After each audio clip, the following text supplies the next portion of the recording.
Hello दोस्तों, कैसे हैं आप। उम्मीद करता हूँ बहुत अच्छे होंगे। आज हम भारत संविधान की अनुसूचियों के बारे में बहुत ही अच्छे से पढ़ेंगे।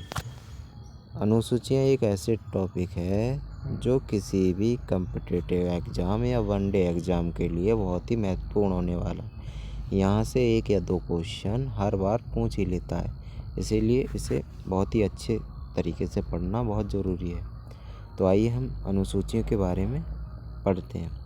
तो सबसे पहले मूल संविधान था, उसमें 8 अनुसूचियों के बारे में बताया गया था, लेकिन वर्तमान में 4 अनुसूचियाँ और बढ़ गई हैं, जिससे कि टोटल 12 अनुसूचियाँ हो गई हैं। ये 4 अनुसूचियाँ बढ़ी हैं किसी न किसी संविधान संशोधन के तहत बढ़ाई गई हैं। तो आइए जान लेते हैं कि 12 अनुसूचियाँ कौन कौन सी हैं और उनके बारे में क्या क्या प्रावधान दिए गए हैं। तो चलिए,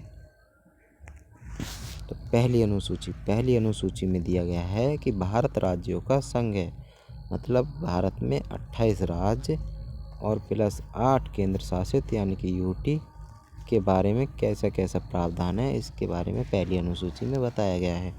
दूसरी अनुसूची में वेतन भत्ता और पेंशन किसका, जो वेतन भत्ता पेंशन जो मंत्री लोग होते हैं या जो पदाधिकारी होते हैं, सुप्रीम कोर्ट, उच्च न्यायालय हो गए, संसद के सदस्य हो गए, इनके जो वेतन भत्ता पेंशन है, इनके बारे में बताया गया है दूसरी अनुसूची में।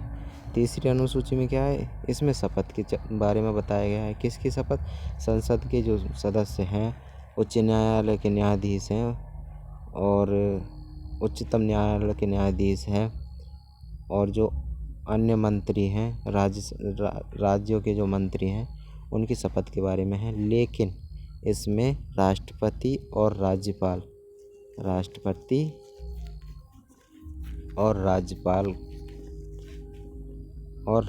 इसके तहत शपथ नहीं लेते हैं। इसका प्रावधान तीसरी अनुसूची में है।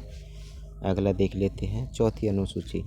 इसमें राज्यसभा की सीटों का आवंटन, मतलब राज्यसभा के जो सीट हैं उनका किस प्रकार आवंटन किया गया है, ये चौथी अनुसूची के अंतर्गत रखा गया है। पांचवी अनुसूची देखते हैं। इसमें अनुसूचित जाति एससी या जनजाति एसटी, अनुसूचित जाति एवं जनजाति का प्रशासनिक व्यवस्था का प्रावधान दिया गया है। एससी और एसटी कैटेगरी के जो प्रशासनिक व्यवस्था है उसके बारे में बताया गया है। छठी अनुसूची क्या है, 4 राज्य के बारे में विशेष प्रावधान है। इसमें असम, त्रिपुरा, मेघालय और मिजोरम के बारे में विशेष प्रावधान रखा गया है। सातवीं अनुसूची क्या है, केंद्र एवं राज्यों के बीच शक्तियों का बंटवारा। जो संवर्ती सूची, 3 सूचियां हैं, संवर्ती सूची, राज्य सूची और केंद्र सूची, इनकी जो शक्तियां हैं उनका प्रावधान 7वीं अनुसूची के अंतर्गत रखा गया है। 8वीं अनुसूची में क्या है, 22 भाषाओं का उल्लेख। मूल संविधान में हमारी 14 भाषा थी, जिसको 8 प्लस भाषा और करी गई किसी न किसी संविधान संशोधन में, जिसमें सिंधी जोड़ी गई थी 1967 में, 21वें संविधान संशोधन में। बाकी इसी प्रकार और भी भाषाएं जोड़ी गई थी। तो 8वीं अनुसूची हमारी 22 भाषाओं से संबंधित है। 9वीं अनुसूची में क्या है, भूमि सुधार कब हुआ था, इसे कब जोड़ा गया था, इसे जोड़ा गया था पहला संविधान संशोधन था 1951 के तहत इसे जोड़ा गया था 9वीं अनुसूची को। 10वीं अनुसूची किससे संबंधित है, दल बदल, इसे कब जोड़ा गया था, इसे जोड़ा गया था 52वें संविधान संशोधन 1985 को जोड़ा गया था इसे। आगे देखते हैं 11वीं अनुसूची, ये किससे संबंधित है, पंचायत से संबंधित है। इसे कब जोड़ा गया था, 73वें संविधान संशोधन को 1992 अधिनियम के तहत जोड़ा गया था। इसमें पंचायत के बारे में बताया गया है 11वीं अनुसूची।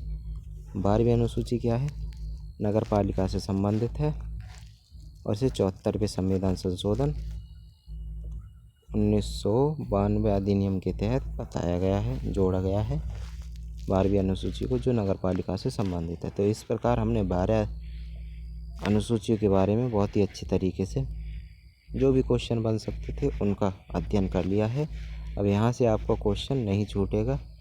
ये बहुत ही अच्छे तरीके से हमने पढ़ लिया है। अगर ऐसी ही वीडियो और देखनी हो तो हमारे चैनल को सब्सक्राइब करें, वीडियो को लाइक करें और कमेंट करके ज़रूर बताएं वीडियो कैसी लगी हो, और दोस्तों में शेयर ज़रूर करें। धन्यवाद।